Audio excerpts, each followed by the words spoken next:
எப்படி இருக்குடா? அம்மா பார்த்து சொல்லு, எப்படி இருக்குன்னு சொல்லு. அக்கா நீ சொல்லு. சூப்பரான ஒரு சீஸ் பால் ரெசிபி தான் பண்ண போகிறோம். செம்மையாக டேஸ்ட்டாக இருக்கும். சின்ன பிள்ளைங்கள்லேருந்து ஏன் நம்மளே சாப்பிட்லாம், ஹெல்த்தியும் கூட. வாங்க எப்படி செய்து பார்க்கலாம்.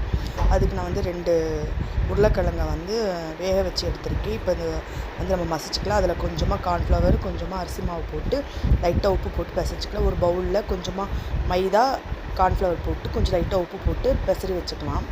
இதில் தண்ணி ஊற்றி நல்லா இந்த இதை வந்து கிளறி வச்சுக்கோங்க.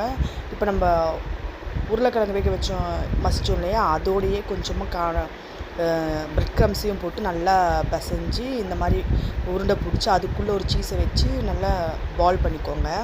இப்போ இதெல்லாம் பால் பண்ணி வச்சதுக்கப்புறம் நம்ம கார்ன்ஃப்ளவரும் மைதா மாவும் உப்பு போட்டு தண்ணியில் கரைச்சி வச்சுருக்கோம் இல்லையா, ஸோ அதில் நல்லா இந்த மாதிரி பரட்டி போட்டு எடுத்து கொஞ்சமாக பிரெட் க்ரம்ஸில் போட்டு பரட்டி எடுத்து எல்லாத்தையும் ரெடி பண்ணி வச்சு ஒரு வானலில் நல்லா எண்ணெய் ஊற்றி எண்ணெய் காஞ்சதும் இந்த எல்லாத்தையும் போட்டு பேக் அண்ட் சைடு வந்து நல்லா பொன்னிறமாக பண்ணி எடுத்திங்கன்னா அந்த சீஸ் எல்லாமே உள்ளே சூப்பராக வந்திருக்கும். இப்போ பாருங்கள், பிரித்து காட்டுறேன்.